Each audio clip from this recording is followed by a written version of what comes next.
پوری کائنات میں حاضر و ناظر فرمایا. یہ مسئلہ بھی بڑا مختلف فی زمانہ بن گیا ہے، حالانکہ کوئی مشکل مسئلہ نہیں ہے، نہ اس میں کوئی اختلاف ہونا چاہیے. لہذا یا رسول اللہ کہنے کے اوپر کفر و شرک کے فتاویٰ، اور جو یا رسول اللہ کہے گا وہ کافر و مشرک ہو جائے گا، اس قسم کی باتیں ہمارے معاشرے میں بڑی عام ہیں.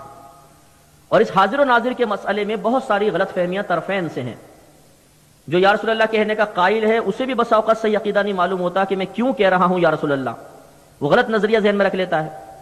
اور جو اس پر اعتراض کرتا ہے وہ بھی بسا اوقات غلط اعتراض کر رہا ہوتا ہے، صحیح مسئلہ اس کو بھی معلوم نہیں ہوتا. تو اللہ تعالیٰ نے اپنے حبیب کو پوری کائنات میں حاضر و ناظر فرمایا، اور اسی حاضر و ناظر کے عقیدے کے تحت دور و نزدیک سے نبی کریم کو یا رسول اللہ کہہ کر پکارا جاتا، اور کبھی یا رسول اللہ المدد بھی کہا جاتا. میں ان دونوں مسئلوں کے اوپر تھوڑا سا کلام کرنا پسند کروں گا، اور توجہ کا طالب رہوں گا. یہ اٹھ کے جو بچے جا رہے ہیں نا، ان کو پیار سے بٹھا لیں تاکہ آپ یہ مسئلہ سمجھیں. درست عقیدہ، درست مسئلہ سمجھنا بہت ضروری ہے.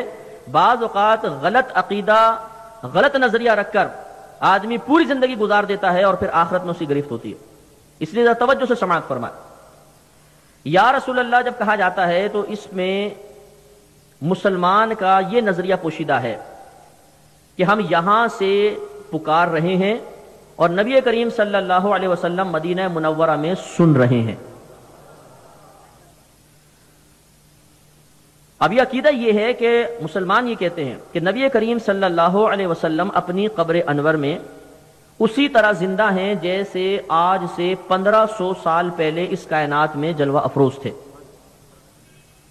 آپ دور و نزدیک کی آواز سن سکتے ہیں، پوری کائنات کو بالکل ایسے دیکھ رہے ہیں جیسے یہ ہتھیلی، ہر چیز آپ کے پیش نظر ہے. اور آپ اگر چاہیں تو پوری کائنات میں جہاں چاہیں جب چاہیں تشریف لے جا سکتے ہیں، اور اگر چاہیں تو اللہ نے یہ بھی آپ کو قدرت عطا فرمائی ہے کہ آپ کہیں خود نہ جائیں، اسی مقام سے بیٹھے بیٹھے ہاتھ بڑھا کر کسی کی مدد کر سکیں. تو جہاں تک آدمی دیکھتا ہے وہاں تک وہ ہوتا ہے ناظر. چونکہ نبی کریم پوری کائنات کو ملاحظہ فرما رہے ہیں بالکل جیسے ہتھیلی، تو اس لیے کہا جاتا ہے کہ آپ پوری کائنات کے ناظر ہیں، دیکھنے والے ہیں. اور جہاں تک آدمی تصرف کر سکتا ہے، دسترس کر سکتا ہے، وہاں تک وہ حاضر مانا جائے گا. جیسے میں بیٹھا ہوں، میں یہ ہاتھ یہاں تک پہنچ رہا ہے تو یہاں تک میں حاضر ہوں، یہاں تک حاضر ہوں، یہاں تک حاضر ہوں. تو چونکہ نبی کریم صلی اللہ علیہ وسلم ایک مقام پر بیٹھ کر پوری کائنات میں اس طرح ہاتھ بڑھائیں تو دنیا کے دوسرے کونے تک ہاتھ پہنچ سکتا ہے. میں اس کے دلیل عرض کروں گا. تو اس کا مطلب ہے کہ آپ پوری کائنات میں حاضر بھی ہیں. پوری کائنات میں حاضری کا یہ مطلب ہم نہیں لیتے ہیں کہ آپ جسمانی لحاظ سے یہاں پر بھی ہیں، یہاں پر بھی ہیں، یہاں پر بھی ہیں. نہیں، عقیدہ یہی ہے کہ آپ مدینہ منورہ میں اپنی قبر انور میں بالکل حیات ہیں، پوری کائنات کو اس طرح دیکھ رہے ہیں جیسے یہ ہتھیلی، اور پوری کائنات میں تصرف کر سکتے ہیں، جسمانی لحاظ سے تشریف لے جا سکتے ہیں، اور دور و نزدیک کی آواز سننے پر قادر ہیں. اور یہ تمام امور اللہ تبارک و تعالیٰ کی عطا سے ہیں، صرف اللہ کے کرم سے ہیں. آپ دیکھیں نبی کریم اپنی قبر انور میں حیات ہے. میں اس پہ دو دلیل عرض کروں گا، ایک عقلی ایک نقلی. نقلی مانے جو منقول ہے اس کو نقلی کہتے ہیں، ہمارے یہاں نقلی جعلی کو بھی کہتے ہیں، وہ جعلی دلیل نہیں، منقول دلیل. منقول دلیل تو ابن ماجہ کی حدیث ہے. نبی کریم صلی اللہ علیہ وسلم نے ارشاد فرمایا کہ تمہارا درود مجھ پر پیش کیا جاتا ہے. صحابہ کرام نے پوچھا یا رسول اللہ صلی اللہ علیہ وسلم یہ تو زندگی کا معاملہ ہوگا، آپ کی وفات کے بعد کیا ہوگا؟ اب یہ دیکھیں کتنی نفیس بات ہے، یہ غور طلب بات ہے. جب نبی نے اتنا فرمایا کہ تمہارا درود مجھ پر پیش کیا جاتا ہے تو سوال کرنے کی ضرورت کیا ہے؟ کس نے ان کے دل میں یہ خیال ڈالا کہ سوال کرو؟ معلوم یہ ہوتا ہے کہ قدرت ان کی زبان سے کچھ نکلوانا چاہتی ہے، ہزارہ مسئلے آج سے 1500 سال پہلے حل فرمانا چاہتی ہے تاکہ انتشار و افتراق ہی نہ رہے. صحابہ نے پوچھا یا رسول اللہ آپ کی وفات کے بعد کیا ہوگا؟ نبی کریم صلی اللہ علیہ وسلم نے ارشاد فرمایا کہ اللہ تبارک و تعالی نے زمین پر انبیاء علیہ السلام کے جسموں کا کھانا حرام فرما دیا ہے. تمام نبی اپنی قبور میں زندہ ہیں، انہیں رزق دیا جاتا ہے. ابن ماجہ کی روایت ہے، اس سے معلوم ہوا کہ تمام نبی اپنی قبور میں زندہ ہیں بشمول ہمارے نبی کریم صلی اللہ علیہ وسلم کے. اس میں ضمن یہ بات میں ہمیشہ عرض کر دیتا ہوں، آپ بھی سماعت فرمائیں کہ بعض اوقات اس حدیث پر یہ کہہ دیا جاتا ہے یہ تو ضعیف حدیث ہے. ضعیف کا مطلب جھوٹی نہیں ہوتا. ضعیف کا مطلب یہ ہوتا ہے کہ وہ حدیث جس کو بیان کرنے والے، جس کو راوی کہتے ہیں، وہ تھوڑے سے کمزور تھے. حافظہ یا تو کمزور تھا یا ان تقوی تھوڑا سا کمزور تھا، تو یہ کہتے ہیں بھائی حدیث ضعیف ہے. جھوٹی نہیں ہوتی ہے. اور میں آپ کو سمجھانے کے لیے عرض کرتا ہوں کہ جن بزرگوں نے یہ کیٹگریز بنائی ہیں کہ یہ حدیث ضعیف ہے، یہ حدیث صحیح ہے، انہی بزرگوں کا یہ کہنا ہے کہ ضعیف حدیث فضائل میں معتبر ہے. یعنی اگر آپ کو کوئی فضیلت ثابت کرنی ہے تو ضعیف حدیث کو بطور دلیل پیش کیا جا سکتا ہے. اب بعض اوقات ایسا ہوتا ہے کہ بعض بھائی کہتے ہیں کہ ہم حدیث کو مانتے ہیں، فقہ کو نہیں مانتے، ہم صرف حدیث کی بات کریں گے. جب ان کے سامنے حدیث پیش کی جاتی ہے تو کہتے ہیں حدیث ضعیف ہے. میں دائرہ ادب میں رہ کے ان سے عرض کرتا ہوں کہ آپ تو صرف حدیث اور قرآن کی بات کرتے ہیں نا، اب آپ یہ بتائیے کہ حدیث قرآن میں بیان کی گئی کہ ضعیف ہے یا نبی نے فرمایا ضعیف ہے؟ صرف قرآن و حدیث کی بات کیجئے گا کیونکہ آپ قرآن حدیث کی بات کرتے ہیں. اگر آپ کہیں کہ نہیں بزرگوں نے فرمایا ضعیف ہے تو بزرگوں نے تو یہ بھی فرمایا کہ تقلید کرو، امام اعظم کی تقلید کرو، امام شافعی کی تقلید کرو، وہ تو مقلدین تھے سارے کے سارے. پورے 1500 سال کے اندر ایک اللہ کا ولی ایسا دکھا دے جو کسی نے کسی کا مقلد نہ ہو. اولیاء کرام صرف مقلدین میں آئے ہیں، یا تو حنفی تھے یا شافعی یا مالکی یا حنبلی، کوئی غیر مقلد ولی ہوا ہی نہیں ہے. پھر ضمناً بات آ گئی، میں عرض کر رہا ہوں، تو جو یہ کہتا ہے کہ صرف قرآن و حدیث کی بات کرو، اس کو تو زیبا ہی نہیں ہے کہ وہ کہے کہ حدیث ضعیف ہے. اس لیے کہ لاؤ قرآن بتایا، اللہ نے فرمایا کہ میرے حدیث یہ نبی کی حدیث ضعیف ہے، یا خود نبی نے فرما دیا یہ میں نے ضعیف بات کہی ہے. نہیں، یہ بزرگوں نے فرمایا ضعیف ہے. اچھا چلیں اب آپ ایک نچلے درجے پر آ کر کہتے ہیں ہم اس معاملے میں بزرگوں کی بات مان لیتے ہیں. چلو اللہ تعالیٰ آپ کو ایسا ہی سعادت مند رکھے اور مزید ترقی عطا فرمائے. آپ جب بزرگوں کی ایک بات مان لی تو دوسری بات بھی مان لیجئے. وہی آپ کے بزرگ یہ کہہ رہے ہیں کہ ضعیف حدیث فضائل میں معتبر ہے تو اس کو تسلیم کر لیجئے. تو یہ بالکل پرفیکٹ حدیث پاک ہے. تمام نبی اپنی قبور میں زندہ ہیں. اللہ نے زمین کو اس بے ادبی سے محفوظ رکھا کہ وہ نبیوں کے جسم کو کھائے. آپ کو حیرت ہوگی، ایک جھوٹی حدیث گھڑ لی گئی. نبی کریم نے فرمایا میں بھی عنقریب مر کر مٹی میں ملنے والا ہوں. یہ کوئی حدیث نہیں ہے، معاذ اللہ کوئی حدیث نہیں ہے. اور شیخ عبدالحق محدث دہلوی رحمۃ اللہ علیہ کی طرف منسوب کر دی گئی. جھوٹ، یہ حدیث ہے ہی نہیں. نبی تو یہ فرما رہے ہیں کہ اللہ نے زمین پر انبیاء علیہ السلام کے اجسام کا کھانا حرام فرما دیا ہے. تمام نبی اپنی قبور میں زندہ ہیں. تو یہ نقلی دلیل سے معلوم ہوا کہ زندہ ہے. اب عقلی دلیل، توجہ کا طالب. اللہ تبارک و تعالی نے شہداء کے بارے میں کیا فرمایا؟ وَلَا تَقُولُوا لِمَنْ يُقْتَلُ فِي سَبِيلِ اللَّهِ أَمْوَاتٌ بَلْ أَحْيَاءٌ وَلَكِنْ لَا تَشْعُرُونَ. جو اللہ تعالیٰ کی راہ میں مارے جائیں انہیں مردہ مت کہو، وہ زندہ ہیں لیکن تم اس کا شعور نہیں رکھتے. شہداء کی حیات کا ہر شخص قائل ہے. جو انکار کرے گا کافر ہو جائے گا کیونکہ قرآن کی آیت کا انکار ہے.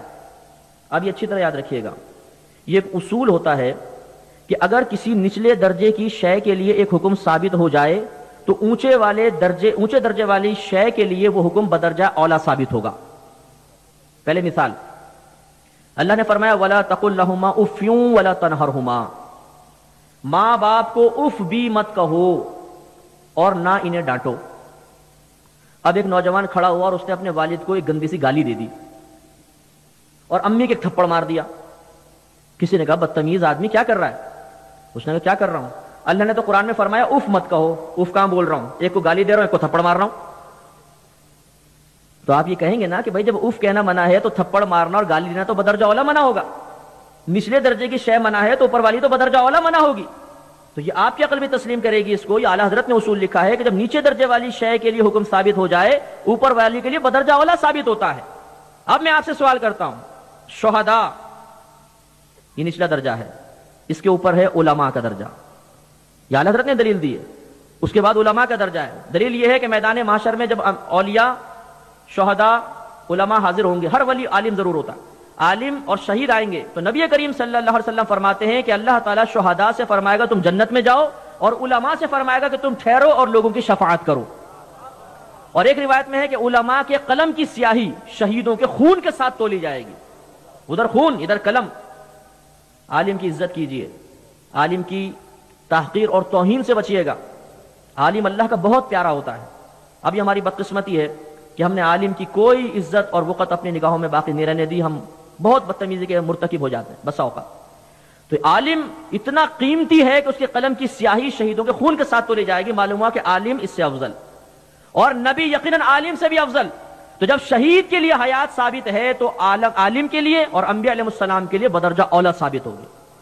تو عقل بھی تسلیم کرتی ہے کہ تمام نبی اپنی قبور میں زندہ ہے.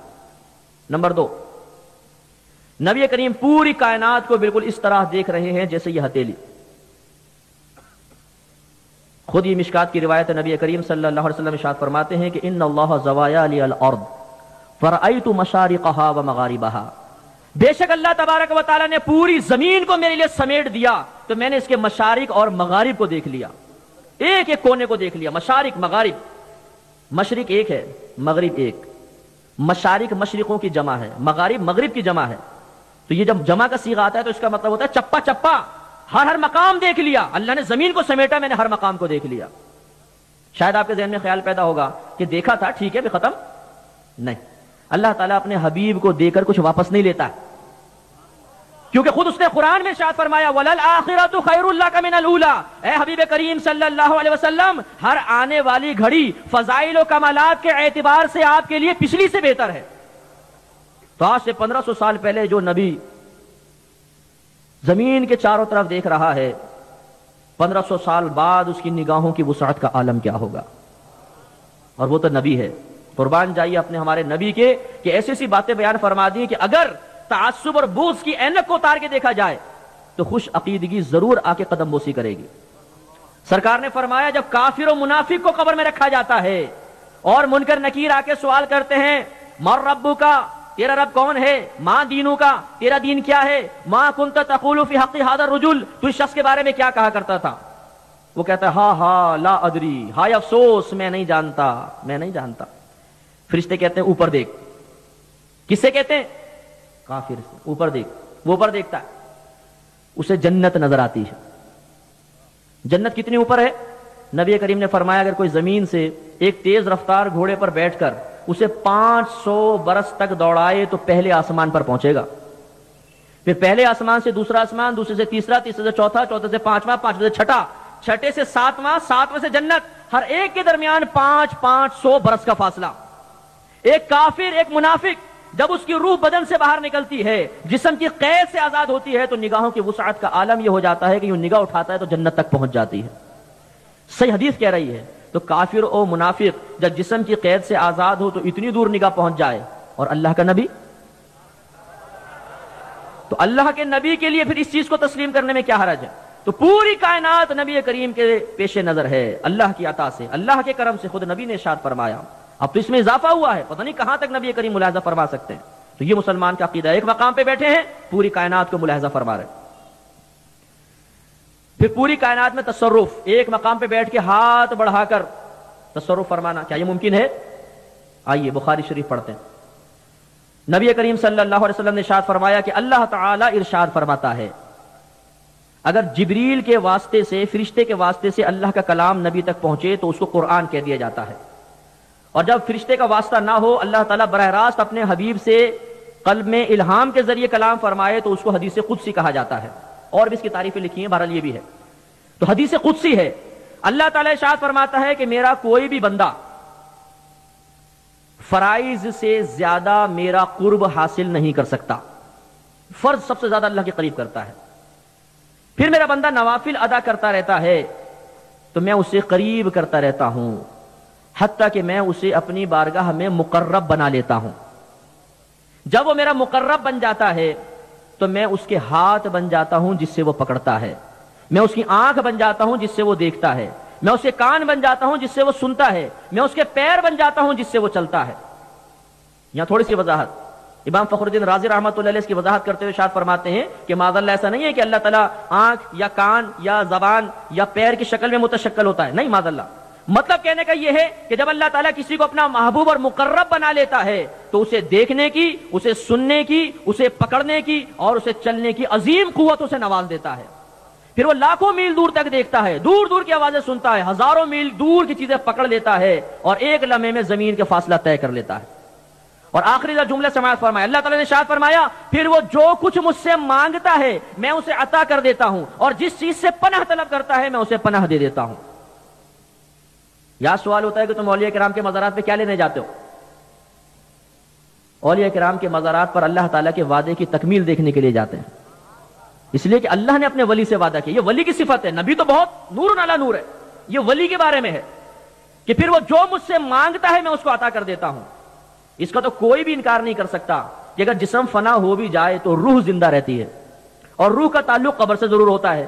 چلیں اور کچھ بھی نہ مانے، اتنا تو ماننا پڑے گا کہ مزار میں صاحب قبر کی روح کا تعلق قبر سے ہے اور روح آواز کو سنے گی، روح دعا کرنے پر بھی قادر ہے، بارگاہ الہی میں التجا کرنے پر بھی قادر ہے.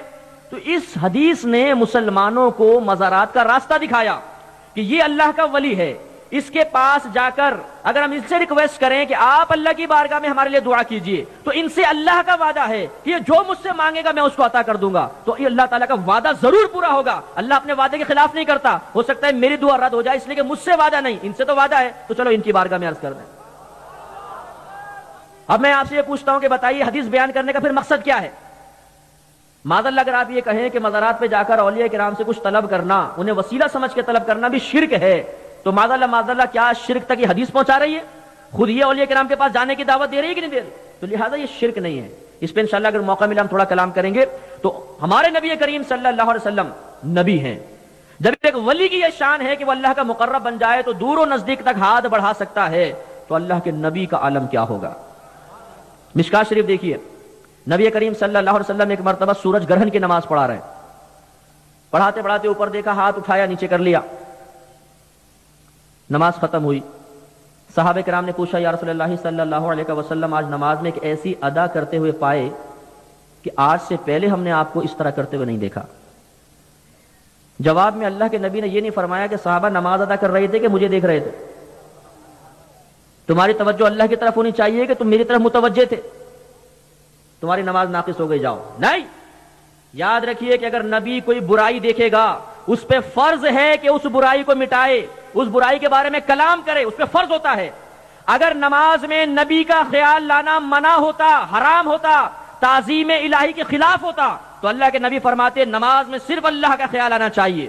اور تم اپنے نبی کو دیکھ رہے تھے، خلاف تعظیم کام ہو گیا، اللہ کی بارگاہ میں توبہ کرو. نہیں، بلکہ سرکار نے صحابہ کرام کے استفسار پر جواب عنایت فرمایا. اختصار سے بیان کر رہا ہوں. فرمایا میں نے اوپر دیکھا تو مجھے جنت دکھائی گئی.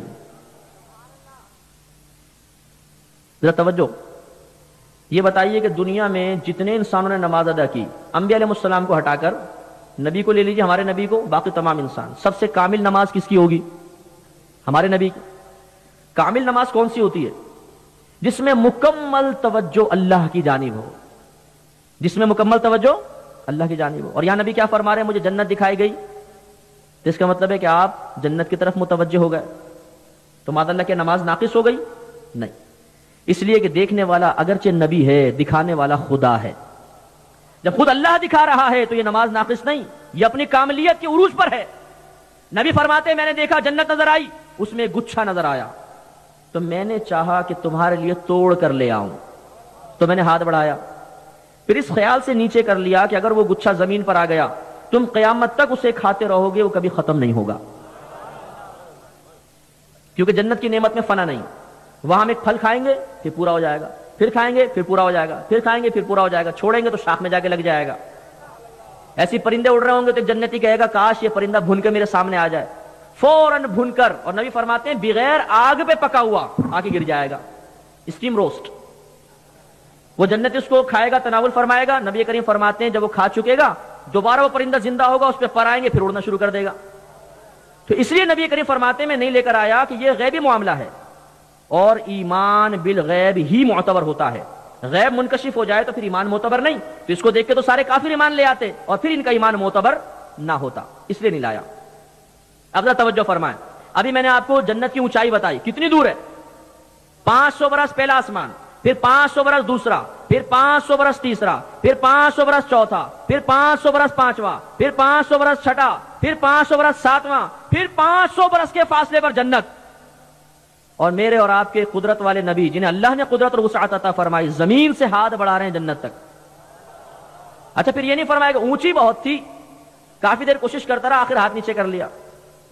معاذ اللہ اگر پہنچتا نہیں نا تو یہ اونچا کرنا ہی غلط ہوتا.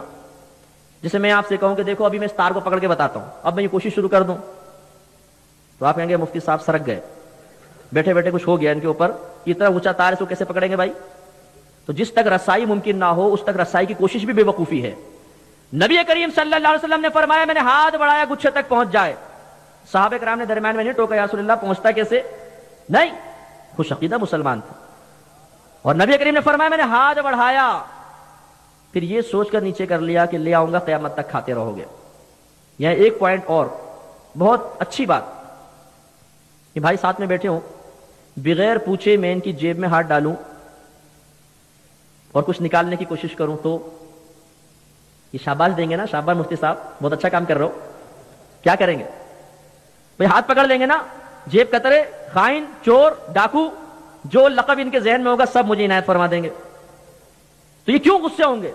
کیوں مجھے چور اور خائن کہہ رہے ہیں؟ اس لیے کہ مال غیر کا ہے اور میں نے غیر کے مال میں بلا اجازت تصرف کی کوشش کی ہے، اور کسی غیر کے مال میں بلا اجازت تصرف یہ چوری ہوتی ہے، ڈاکہ ہوتا ہے، یہ خیانت ہوتی ہے. اگر جنت اللہ کے نبی کی نہ ہوتی تو نبی کریم کا ہاتھ بڑھانا ہی گناہ ہوتا، اور نبی سے گناہ کا صدور نہیں ہو سکتا. معاذ اللہ، وہ صغیرہ کبیرہ گناہ سے پاک و صاف ہے. معلوم یہ ہوا کہ جنت اللہ کے نبی کی ہے، اور جس کو چاہیں جب چاہیں جنت کی نعمت لا کر زمین پہ عطا فرما دیں. وَلَلْآخِرَةُ خَيْرٌ لَكَ مِنَ الْأُولَىٰ، اے نبی ہر آنے والی گھڑی آپ کے لیے پچھلے گھڑی سے افضل ہے. آج سے 1500 سال پہلے جو نبی ہاتھ بڑھا کے جنت تک ہاتھ پہنچانے پر قادر ہے، آج اس کی قدرت کی وسعت کا عالم کیا ہوگا؟ تو اس کے بارے میں اگر مسلمان ان احادیث کے پیش نظر یہ عقیدہ رکھیں کہ جنت اتنی دور، میرے نبی آج سے 1500 سال پہلے اس میں ہاتھ پہنچانے پہ قادر، تو مدینہ تو بڑا قریب ہے. اگر یہاں سے ہاتھ بڑھا کر عنایت فرما دے تو کون سے تعجب کی بات ہے؟ اور تاریخ کا مطالعہ کریں، خدا کی قسم سینکڑوں واقعات نبی کریم نے عطا فرمایا. ملا جامی رحمت اللہ علیہ کا واقعہ آپ نے سنا ہوگا، انتہائی عاشق رسول، نبی کریم صلی اللہ علیہ وسلم سے ملنے کے لیے مدینہ منورہ کی طرف چلے. جب مدینہ منورہ کی سرحد پر پہنچے، مدینہ منورہ کے والی کے خواب میں سرکار تشریف لائے. فرمایا ایک شخص آ رہا ہے، اسے مدینے میں داخل مت ہونے دینا. اس والی نے فوراً سپاہیوں کو تیار کیا، جلدی جاؤ، اس حلیہ کا ایک آدمی آ رہا ہے، اس کو اندر نہیں آنے دینا. سپاہی گئے، سرحد پہ روک دیا، حضور آپ کا آنا منع ہے. تھوڑا آگے چلے گئے، سپاہی واپس گئے. ایک دو دن بعد پھر ملا جامی رحمۃ اللہ علیہ تشریف لائے. پھر سرکار والی کے خواب میں آئے، وہ دوبارہ آ رہا ہے، اس کو روکو. انہوں نے سپاہیوں کو کہا ذرا سختی کرو، یہ دوبارہ کیوں آ رہا ہے؟ گئے اور ذرا سختی سے ان کو منع کیا. تیسری مرتبہ پھر جب آئے، سرکار پھر خواب میں تشریف لائے اور اس والی سے کہا کہ اسے پیار و محبت سے منع کرنا. وہ میرا مبغوض نہیں، مجھے اس سے نفرت نہیں، بلکہ وہ میرا محبوب ہے. میں اس لیے منع کر رہا ہوں کہ اگر وہ آئے گا وہ میرا ایسا عاشق ہے کہ مجھے خود اس کے استقبال کے لیے قبر سے باہر آنا پڑے گا. تو نبی کریم صلی اللہ علیہ وسلم ان چیزوں پہ قادر ہیں. آپ نے یہ محدثین، تذکرۃ المحدثین اٹھا کے پڑھیے کس طریقے سے محدثین کی مدد فرمائی. کبھی تو کسی کے خواب میں آ کے فرمایا ان کو روٹی پہنچاؤ، ان کو کھانا پہنچاؤ، اور کبھی خود انہوں نے دیکھا کہ نبی کریم اس طرح ہاتھ سے کچھ دے رہے ہیں، آنکھ کھلی تو ہاتھ میں سب کچھ ہے. تو یہ ہزارہا اس طرح کے واقعات موجود ہیں. ان سے یہ الحمدللہ نتیجہ مسلمانوں نے نکالا کہ اللہ کے نبی چاہیں تو پوری کائنات میں تصرف فرما سکتے ہیں. اب یہ سوال پیدا ہوتا ہے، چلو ٹھیک ہے مان لیا تصرف فرما سکتے ہیں، چلو مان لیا دیکھ بھی سکتے ہیں، تو کیا ان کے پاس کچھ ہے دینے کے لیے؟ کیونکہ بعضوں نے اپنی کتاب میں لکھ دیا کہ جو محمد جس کا نام محمد ہوگا وہ کسی چیز کا مالک نہیں. یہ بدتمیزی کا جملہ ایک عام مسلمان بھی سنے جس کو بالکل علم دین حاصل نہ ہو تو برا محسوس ہوگا. اللہ کے نبی کے لیے معاذ اللہ یہ لکھنا کہ جو جس کا نام محمد ہے اسے کسی چیز کا اختیار نہیں، وہ کسی چیز کا مالک نہیں. ابھی آپ نے دیکھا ہمارے نبی جنت کا گچھا لے کر آ رہے ہیں. ان احادیث پہ غور کرتے تو کبھی اس طرح قلم لغزش نہ کھاتا.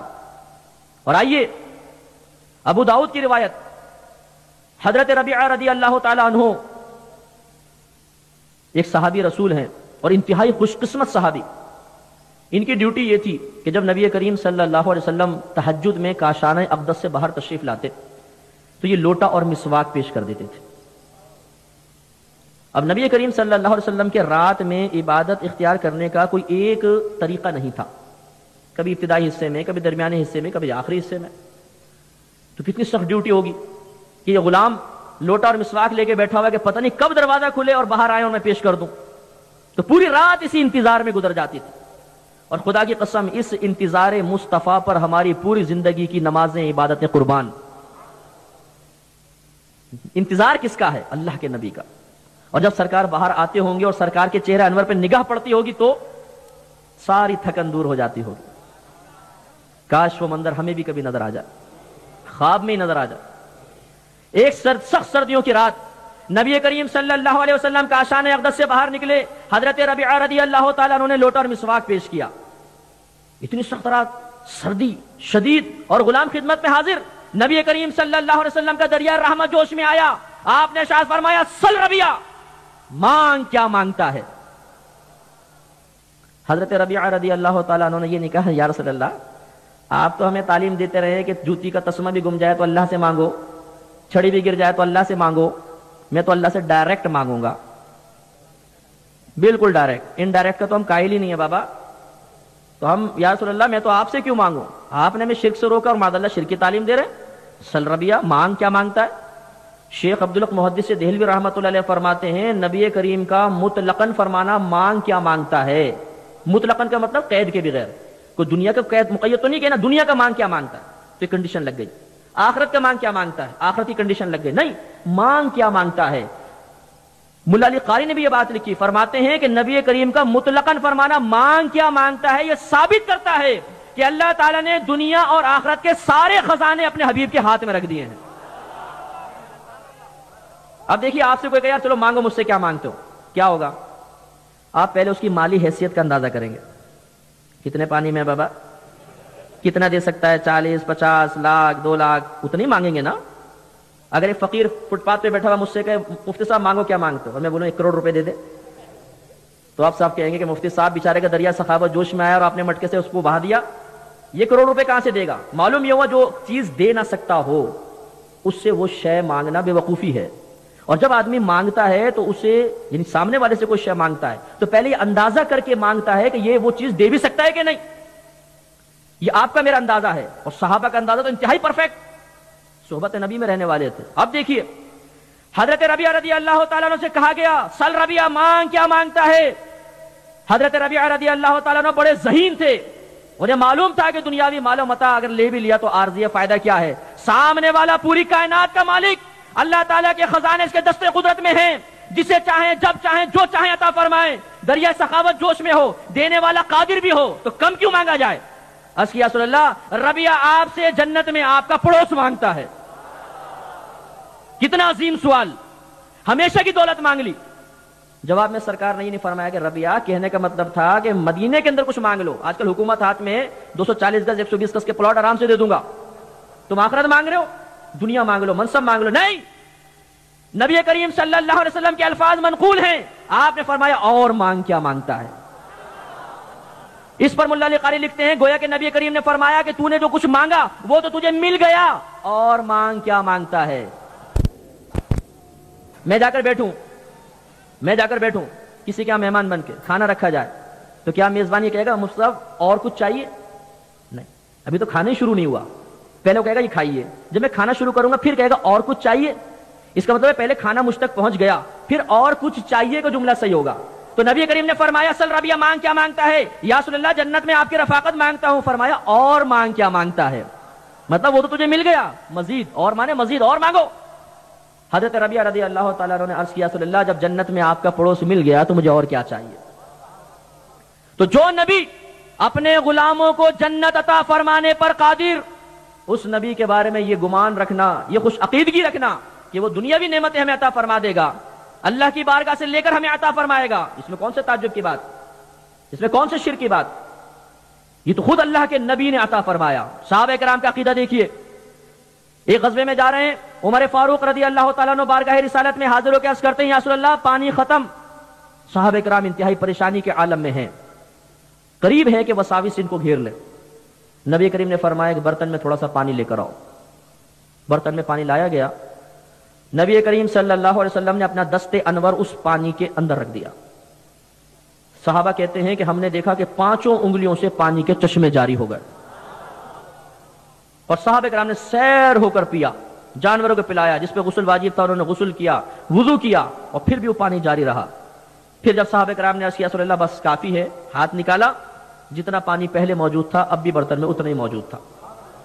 یہاں توجہ طلب بات یہ ہے کہ ریکویسٹ کرنے والے عمر فاروق رضی اللہ تعالی عنہ ہیں، جو انتہائی توحید پرست ہیں، بہت شدت پسند تھے آپ اس معاملے میں، اللہ تعالیٰ کی عظمت کے معاملے میں ذرہ برابر کمپرومائز کے لیے تیار نہیں ہوتے تھے. وہ صحابی اس یقین کے باوجود کہ اللہ تعالیٰ میری فریاد سنے گا، سننے پہ قادر ہے، ہم براہ راست اللہ سے کہہ سکتے ہیں، لیکن ڈائریکٹ نہیں کہا، رسول کی بارگاہ میں، اور جواب میں رسول نے یہ نہیں کہا عمر اعرابی میرے پاس آئے تو سمجھ میں آتا ہے، چلو دیہاتی ہیں بیچاروں کو آداب نہیں پتا، تم تو صحبت یافتہ ہو، تم ڈائریکٹ کیوں نہیں مانگتے ہو اللہ سے؟ پانی کون دے گا؟ اللہ. کھانا کون دیتا ہے؟ اللہ. اولاد کون دیتا ہے؟ اللہ. تو میرے پاس کیا لینے آئے ہو؟ نہیں. نبی کریم صلی اللہ علیہ وسلم نے پانی منگوا کر ثابت کر دیا کہ ہاں دیتا اللہ ہی ہے، لیکن اپنے حبیب کے ذریعہ عطا فرماتا ہے، اپنے محبوبوں کے ذریعہ عطا فرماتا ہے، دنیا میں کوئی نہ کوئی سبب بناتا ہے، لہذا اس میں شرعن کوئی حرج نہیں. صحابہ نے آ کے فریاد کی اور نبی نے عطا فرمایا. آپ نے روایت سنی ہوگی، سیاہ ستہ کی روایت ہے، ابو ہریرہ رضی اللہ تعالیٰ عنہ سرکار کی بارگاہ میں حاضر ہوئے، اصحاب صفہ میں سے تھے. یا رسول اللہ جو کچھ سنتا ہوں یاد نہیں رہتا، ذہن سے نکل جاتا، آپ کرم فرمائیے. فرمایا چادر لے کر آؤ. چادر بچھائی، جو اللہ نے چاہا آپ نے پڑھا، پڑھنے کے بعد فرمایا ابو ہریرہ سمیٹ لے. ابو ہریرہ رضی اللہ تعالیٰ عنہ نے اس چادر کو سمیٹ لیا. کہتے ہیں خدا کی قسم اس کے بعد جب کبھی اللہ کے نبی کا کوئی کلام سنا میرے ذہن سے ایک لفظ بھی نہیں نکلا. دیانتداری سے بتائیے، حافظہ عطا فرمانا کیا یہ ماں تحت الاسباب آتا ہے؟ یہ بھی ایک نئی تقسیم کر دی گئی، ماں فوق الاسباب، ماں تحت الاسباب. یہ چونکہ علمی بات ہو جائے گی اس لیے آپ کی خدمت میں عرض نہیں کر رہا ہوں. بعض چیزیں ایسی ہوتی ہیں جو ذریعوں سے آتی ہیں، جیسے ڈاکٹر گولی دے کے شفا دے دیتا ہے تو کہتے ہیں ڈاکٹر نے شفا نہیں دی، گولی کو اللہ نے وسیلہ بنا دیا، یہ ذریعے سے ہے. اور ایک ہے کہ آپ سامنے آ کر بیٹھے کہ مفتی صاحب میں بیمار ہوں، میں دیکھوں اور آپ کو ٹھیک کر دوں، یہ بغیر سبب کے ہوا، تو وہ سبب کے تحت، یہ بغیر سبب کے. تو کہا جاتا ہے کہ وہ مدد مانگنا جائز ہے جو تحت الاسباب ہو. ماں فوق الاسباب مانگنا یہ اصل میں شرک ہوگا. میں آپ سے دریافت کرتا ہوں کہ ایک چادر کو سمیٹ کر حافظے کی دولت عطا فرما دینا کیا یہ سبب میں ہے؟ کیا عادتاً ایسا ہی ہوتا ہے؟ نہیں. اللہ کے نبی کے ہاتھ میں سارے خزانے ہیں، جس کو چاہیں جیسے چاہیں عطا فرمائیں. حضرت علی رضی اللہ تعالیٰ عنہ، غزوہ خیبر کا موقع ہے، بار بار خیبر پہ حملے ہو رہے ہیں، کوئی فتح ہی نہیں ہو رہا قلعہ. سرکار نے فرمایا کل علم اس کو دوں گا جو خیبر کو فتح کر لے گا. توجہ چاہتا ہوں، صحیح حدیث ہے، کل علم اس کو دوں گا جو خیبر کو فتح کر لے گا. آج کل کا کوئی ٹوٹا پھوٹا مولوی ہوتا تو کہتا اللہ کے نبی کو کل کا کیا پتا، انہیں کیا معلوم کل کی بات، یہ تو غیبی امر ہے، کل کیا ہوگا، اللہ کے نبی کیسے کہہ رہے؟ نہیں، کسی نے آبجیکشن نہیں کیا، بلکہ صحابہ کرام فرماتے ہیں جب نبی کی زبان سے نکلا کہ کل میں جھنڈا اس کو دوں گا جس کے ہاتھ پہ اللہ فتح عطا فرمائے گا، تو ہم میں سے ہر ایک بے چین ہو گیا اور اس بات کا متمنی ہوا کہ کاش کل وہ جھنڈا ہمیں دے دیا جائے. اتنا یقین کامل کہ اللہ کے نبی کو مستقبل کا علم ہے. اب سب صبح ہوئی تو لائن سے کھڑے ہوئے ہیں، متمنی ہے. آپ نے دیکھا جب کوئی بڑی شخصیت آتی ہے تو ہر ایک اپنا منہ آگے وہ کرتا ہے کہ چلو مجھ پہ نگاہ پڑ جائے، چاہے جاننا پہچان نظر پڑ جائے، اور نظر پڑ جاتی ہے کوئی مسکرا کے دیکھے تو بولتے ہیں ہاں مجھے مسکرا کے دیکھا تھا. اور کہ ہاتھ ملانے کا موقع مل جائے اور آپ کے یہاں جو بدعت فوٹو کی ایجاد ہو گئی وہ بھی اگر کام کر جائے تو بولیں گے دیکھا فوٹو بھی آ گئی، مفتی صاحب سے ہاتھ ملا رہا تھا، فلاں سے ہاتھ ملا رہا تھا. اب صحابہ اچک رہے، جان بوجھ کے اپنا چہرہ دکھا رہے کہ کاش نبی کریم منتخب فرما لے. سرکار نے سب پہ نگاہ دوڑائی، فرمایا کہ علی کہاں ہے؟ حضرت علی رضی اللہ تعالیٰ عنہ کو ان دنوں میں آشوب چشم کی بیماری تھی، تو آپ وہاں تشریف ہی نہیں لائے تھے. کیسی پانی بہے گا میں آؤں گا وہاں پر نہیں آئے. سرکار نے فرمایا علی کہاں ہے؟ کسی نے کہا یا رسول اللہ صلی اللہ علیہ وسلم ان کی آنکھوں میں بیماری ہے. فرمایا اس کو بلاؤ. قریب بلایا، اپنا لعاب دہان اقدس نکالا، ان کی آنکھوں پہ لگا دیا، آنکھیں بالکل منور ہو گئی، اور اس کے بعد پھر کبھی دکھنی نہیں آئی. دیکھیے اللہ کے نبی نے کیا کیا عطا فرمایا. کسی کو شفا دے رہے ہیں، کسی کو پانی پلا رہے ہیں، کسی کو کھانا کھلا رہے ہیں، ان میں اضافہ فرما رہے ہیں. خدا کی قسم ان روایات پر آپ غور کریں، جس نبی نے ہزاروں صحابہ کرام کو ایٹ اے ٹائم کھانا کھلایا، جیسے جیسے زمانہ گزرتا جائے گا فضائل و کمالات میں اضافہ ہوگا، ویسے ویسے اس کے دسترخوان کی وسعت کا عالم کیا ہوگا. تو عقیدہ ہمارا یہی ہے، دیتا اللہ ہے، اللہ کے دیے بغیر باقی انبیاء علیہ السلام ایک طرف، ہمارے نبی بھی ایک تنکا بھی نہیں دے سکتے اللہ کے دیے بغیر. الحمدللہ اللہ تعالیٰ عطا فرماتا ہے اور اللہ کے نبی، اللہ کے محبوب اس کو آگے منتقل کرتے ہیں. یہ مسلمانوں کا عقیدہ ہے. تو ہمارے نبی عطا فرماتے رہے، صحابہ کرام نے بارگاہ رسالت میں فریاد کی ہے اور سرکار نے امداد فرمائی. لہذا یہ مسلمان کا عقیدہ، یہاں سے اگر ہم پکاریں گے اللہ کے نبی سنیں گے اور سننے کے بعد ہمیں عطا بھی فرما سکتے ہیں. اب یہ سوال، اچھا کیا اللہ کے نبی اتنی دور سے سن لیں گے؟ اور اگر دور سے سن لیں گے تو شرک ہو جائے گا، اس لیے کہ اللہ بھی دور کی آواز سنتا ہے، نبی بھی دور کی آواز سنتا ہے، تو شرکت ہو جائے گی. ایک جواب تو یہ کہ کیا اللہ کے نبی دور کی آواز سنتے ہیں؟ جی ہاں. بالکل سنتے ہیں.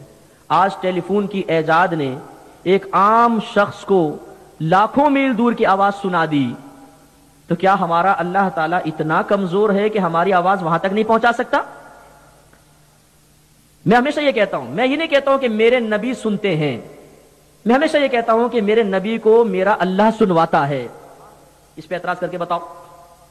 اللہ کے نبی خود نہیں سنتے، اللہ تعالیٰ انہیں سنواتا ہے. اللہ کی قدرت و عظمت پر کیا اعتراض؟ بخاری اٹھا کے پڑھیے، نبی کریم صلی اللہ علیہ وسلم مسجد نبوی میں تشریف فرما ہے، صحابہ کرام اطراف میں بیٹھے ہوئے ہیں، زوردار دھماکے کی آواز آئی. سرکار نے فرمایا صحابہ جانتے ہو یہ کیسی آواز ہے؟ عرض کی کہ اللہ اور اس کے رسول بہتر جانتے ہیں. فرمایا یہ ایک چٹان کی آواز ہے، پتھر نہیں، چٹان کی آواز ہے، بڑی پہاڑی چٹان کی آواز ہے. یہ آج سے 70 سال پہلے جہنم میں گرائی گئی تھی، آج اس کی تہ میں پہنچی ہے. تو تم 70 سال، ہمیں کتنے بزرگ بیٹھے ہوں گے 70 سال، ان سے ذرا زندگی کے حالات معلوم کرو، آپ کو بتائیں گے کیا کیا ہوا 70 سال میں. اتنا طویل عرصہ، کتنی گہرائی ہوگی.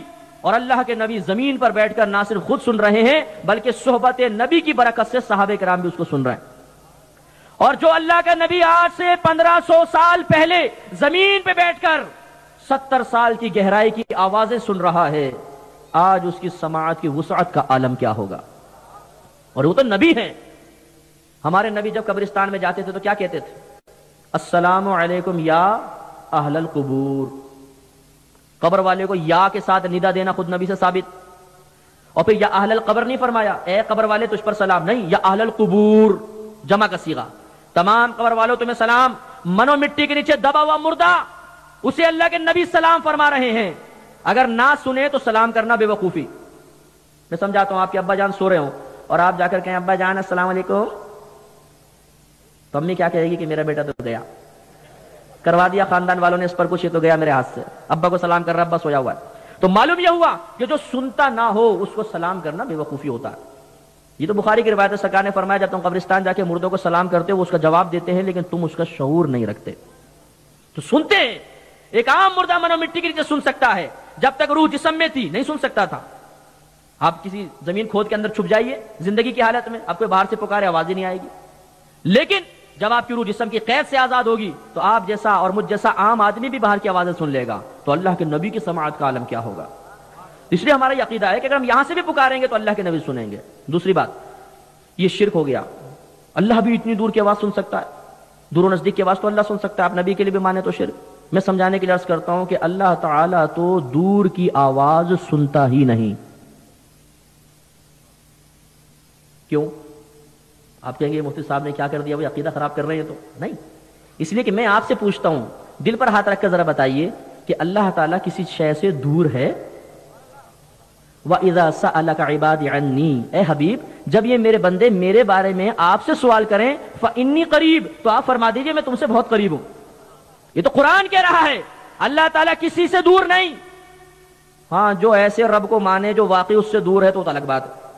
ہم تو ایسے رب کو مانتے ہیں کہ وہ شہرک سے بھی زیادہ قریب ہے. قریب سے سننا یہ اللہ تبارک و تعالیٰ کا فعل ہے، دور سے سننا نبی کے خاصہ ہو سکتا ہے، اللہ کا نہیں. اللہ تعالیٰ قریب کی آوازیں سنتا ہے اور اس کی عطا سے حبیب دور دور کی آوازیں سن لیتے ہیں. اب شاید آپ کے ذہن میں سوال پیدا ہوگا کہ ہمارے نبی تو عربی تھے، کوئی انگلش میں فریاد کر رہا ہے، کوئی بلوچی میں بول رہا ہے، کوئی سندھی میں، کوئی جاپانیز میں، کوئی چائنیز زبان میں، تو کیا اللہ کے نبی سب کچھ سن لیں گے، سب سمجھ لیں گے؟ یاد رکھیے گا، اس کو میں عقلی دلیل سے آپ کو سمجھاؤں گا کہ آدم علیہ السلام کو اللہ تبارک و تعالیٰ نے تمام اشیاء کے نام سکھائے. ساتھ ساتھ مفسرین فرماتے ہیں کہ اللہ تعالیٰ نے آدم علیہ السلام کو 7 لاکھ زبانیں سکھائی تھی اور آپ اپنی اولاد سے ان مختلف زبانوں میں کلام فرماتے تھے، کسی اولاد سے کسی زبان میں، کسی اولاد سے کسی زبان میں. پھر آپ کی اولاد دنیا میں تقسیم ہوئی تو جس اولاد نے جو زبان اختیار کی تھی پھر وہ اس زمانے میں عام ہو گئی، تو اس طرح مختلف زبانیں مارز وجود میں آئیں. اس لیے یاد رکھیں کہ جتنی بھی لغتیں کائنات میں ہیں سب توقیفی ہیں. توقیفی کا مطلب اللہ کی طرف سے عطا کردہ ہے، خود ہم نے ان کو نہیں بنایا، کوئی زبان خود نہیں بنی، اس کی اصل، اس کی اساس، اس کی بنیاد اللہ کی عطا کردہ ہے. ہاں یہ الگ بات ہے کہ جب اللہ نے عطا کی بعد میں تغیر پیدا ہوا، دوسری زبانیں زبان میں شامل ہو گئی، ہماری زبان دوسری زبان میں چلی گئی، یہ الگ بات ہے. لیکن ہر زبان اللہ نے آدم علیہ السلام کو سکھائی، آپ نے اولاد سے مختلف زبانوں میں کلام کیا اور وہ کلام عام ہوتا چلا گیا. یہ بات جب سمجھ گئے تو یاد رکھیے ہمارے نبی بالاتفاق تمام انبیاء علیہم السلام سے افضل اور اعلیٰ ہے، اور ہمارے نبی کریم صلی اللہ علیہ وسلم کے افضل اور اعلیٰ ہونے کی سب سے بڑی دلیل یہ ہے کہ آپ کا علم تمام نبیوں سے زیادہ ہے۔ ورنہ بظاہر اگر آپ دیکھیں تو نوح علیہ السلام نے 950 برس تبلیغ فرمائی، 950 برس، تو 950 برس عبادت بھی کی ہوگی، تو بظاہر تو ایسا لگتا ہے کہ نبی کریم کی 63 سالہ زندگی کی عبادت اور نوح علیہ السلام کی 950 برس کی عبادت بظاہر زیادہ ہے۔ ہمارے نبی کو جو فضیلت و کمال حاصل ہے وہ علم کے اعتبار سے، کیونکہ علم بزرگی بناتا ہے، عبادت نہیں، علم۔ آدم علیہ السلام کے پاس علم تھا، قرآن ثابت کر رہا ہے، تو شیطان کی عبادت، فرشتوں کی عبادت ایک طرف، سب کو حکم دیا سجدہ ریز ہو جاؤ، آدم تم سے افضل ہے اس لیے کہ اس کے پاس علم ہے۔ جب نبی کریم سفر معراج کے لیے تشریف لے گئے، بیت المقدس پہ پہنچے، تمام انبیاء علیہ السلام موجود، سرکار نے امامت فرمائی۔ اور یہ اصول ہوتا ہے کہ جس مقام پہ کوئی امام جمع نہ ہو، امام مقرر نہ ہو اور لوگ جمع ہو جائیں، امامت کا حق اسے حاصل ہوگا جس کا علم سب سے زیادہ ہوگا۔ سرکار نے امامت فرمائی، آپ کا علم سب سے زیادہ، تو اس دلیل سے ثابت ہوا جب آدم علیہ السلام کو 7 لاکھ زبانیں آتی ہیں تو بعطائے الہی ہمارے نبی تمام زبانیں سمجھنے پر قادر ہیں اللہ کی عطا سے۔ اور میں کبھی کبھی سمجھانے کے لیے مزید عرض کرتا ہوں جو اور آپ کو سمجھائے گا۔ مجھے یہ بتائیے کہ شیطان ہمارے دل میں وسوسہ کس زبان میں ڈالے گا؟ بھئی آپ کے یہاں اگر اردو بولی جاتی ہے اور شیطان انگلش میں وسوسہ ڈالنا شروع کر دے اور انگلش آتی نہ ہو تو آپ کہیں گے باپ رے کہاں سے آوازیں آ رہی ہیں بھائی؟ آپ کہیں گے آصف کا سایہ آ گیا۔ اور جاپانی میں ٹی ٹاؤں ٹی کرنے لگ جائے تو آپ کہیں گے میرے تو دماغ شارٹ ہو گیا، پتہ نہیں کہاں سے وسوسے آ رہے ہیں، کہاں سے آوازیں آ رہی ہیں۔ تو معلوم یہ ہوا کہ شیطان جس شخص کو وسوسہ ڈالتا ہے اسی کی زبان میں ڈالتا ہے۔ تو اس کا مطلب ہے کہ شیطان کو بڑی زبانیں آتی ہیں، ہر گلی کی زبان، ہر محلے کی زبان، ہر قوم کی زبان، ہر برادری کی زبان۔ اب میں آپ سے پوچھتا ہوں، اپنی قوت ایمانی کو سامنے رکھ کر جواب دیجئے، میرے نبی کا علم بڑا کہ شیطان کا؟ جو کہے شیطان کا بڑا تو چلو ٹھیک ہے، پھر تو وہ شیطان کو بڑا مانے گا، اور جو کہے اللہ کے نبی کا علم زیادہ، تو جب شیطان تمام زبانیں سمجھ سکتا ہے بعطائے الہی، یہ ناممکن نہیں، تو پھر ہمارے نبی تو بدرجہ اولیٰ جانیں گے۔ اچھا اگر آپ کے ذہن میں خیال پیدا ہو کہ چلو فریاد کی تو سن لی، اگر کوئی گونگا ہو تو وہ تو بول ہی نہیں سکے گا، وہ بیچارہ کیا کرے؟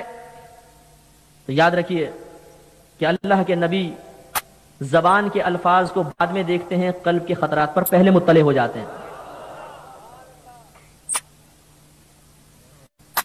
اس کو بھی عقلی دلیل سے پہلے آپ کو سمجھاتا ہوں، پھر نقلی دلیل دیتا ہوں۔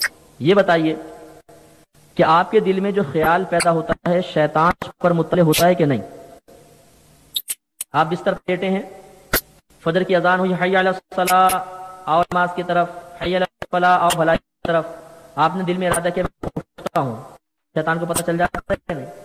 فوراً کہتا ہے ابھی تو اذان بھی ہے، تھوڑی دیر لیٹ جائے، اتنی جلدی کیا ہے، 15-20 منٹ آدھے گھنٹے بعد جماعت ہوگی۔ آنکھ لگ گئی، پھر آنکھ کھلی، دل میں ارادہ پیدا ہوا، فوراً پھر ٹپک پڑتا ہے، ارے ابھی تو پورے 10 منٹ باقی ہیں، کھڑی بھی ہو گئی تو جلدی سے جا کے پڑھ لیں گے، اور پھر جو آنکھ کھلتی ہے تو سورج سر پہ آ چکا ہوتا ہے، اور پھر جو آنکھ کھلتی ہے تو سورج سر پہ آ چکا ہوتا ہے، گئی۔ آپ نیکی کا ارادہ کریں، فوراً شیطان کو پتہ چلے گا، مداخلت بیجا کا مرتکب ہو جائے گا، تو شیطان تو قلبی خطرات پر آگے ہو جائے، اور اللہ کے نبی، شیطان کی قدرت و وسعت ہمارے نبی سے زیادہ ہے۔ بخاری کی روایت اٹھائیے، نبی کریم صلی اللہ علیہ وسلم ایک مرتبہ نماز ادا فرما رہے، پیچھے صحابہ کرام ہیں، چند صحابہ کرام نے آ کے تیزی سے نماز کو ادا کیا، رکوع صحیح طریقے سے نہیں کیا، فارغ ہوئے، نبی کریم صلی اللہ علیہ وسلم دو روایتیں، پہلی ایک روایت میں فرمایا تم اپنے رکوع سجود کو درست کرو، خدا کی قسم میں اپنے پیچھے سے بھی بالکل اسی طرح دیکھتا ہوں جیسے اپنے سامنے سے دیکھتا ہوں، اور ایک روایت میں ارشاد فرمایا کہ واللہ خدا کی قسم لا یخفى علی رکوعکم ولا خشوعکم، مجھ پر نہ تو تمہارے رکوع پوشیدہ ہیں نہ تمہارا خشوع و خضوع پوشیدہ ہے۔ خشوع و خضوع کیا ہے؟ ایک قلبی کیفیت کا نام ہے، دل کی حاضری کے ساتھ نماز کو ادا کرنا خشوع و خضوع ہے۔ اللہ کے نبی قسم کھا کے فرما رہے ہیں، خدا کی قسم نماز پڑھا رہا ہوتا ہوں نہ تو رکوع تمہارے پوشیدہ ہوتے ہیں اور تمہارے دل کی کیفیات مجھ سے پوشیدہ ہیں، اللہ کے نبی سب جانتے ہیں بعطائے الہی۔ یہ عقیدہ سامنے رکھ کر ایک مسلمان یہاں سے پکارتا ہے یا رسول اللہ المدد، اور اس کا ایمان ہے کہ اللہ میری آواز وہاں تک پہنچائے گا اور رحمت للعالمین ہیں، ضرور میرے لیے ہاتھ اٹھا کر دعا کریں گے تو میرا بیڑا پار ہو جائے گا۔ اب شاید آپ کہیں گے بھائی 1000 دفعہ پکارا ہے ہماری تو فریاد پوری نہیں ہوتی، یا رسول اللہ کرم کیجئے، کچھ بھی نہیں ہوا، 1000 دفعہ مانگا کچھ بھی نہیں ہوا۔ اگر نبی فریاد پوری کرنے پر قادر ہوتے تو مدد کیوں نہیں کی بتاؤ؟ ایک شخص بہت زیادہ اللہ سے دعائیں مانگا کرتا تھا، اس کی دعائیں مقبول ہی نہیں ہو رہی تھی۔ ایک دوسرے شخص نے آ کر کہا کہ اگر اللہ تعالیٰ تیری دعائیں قبول کرنے پر قادر ہوتا، کچھ دینے پر قادر ہوتا تو دیتا نہیں؟ کیا جواب دے گا؟ ابے بھائی اللہ کی مصلحت ہوگی، کہے گا کہ نہیں کہے گا؟ اگر مانگنے پر مرضی کے مطابق کچھ نہ ملنا سامنے والے کے عاجز ہونے اور قادر نہ ہونے کی دلیل ہے تو اللہ کے بارے میں کیا کہیں گے؟ 1000 دفعہ مانگیے اللہ تعالیٰ بظاہر عطا نہیں فرمائے گا، تو کیا مطلب اللہ تعالیٰ کمزور ہے؟ اللہ تعالیٰ نہیں سن رہا؟ اللہ تعالیٰ دینے پہ قادر نہیں؟ یہی میں اولیاء کرام کے بارے میں عرض کروں گا۔ بعض کہتے ہیں مزارات پہ کیا لینے جاتے ہو، سالوں سے جا رہے ہو، کیا ملا؟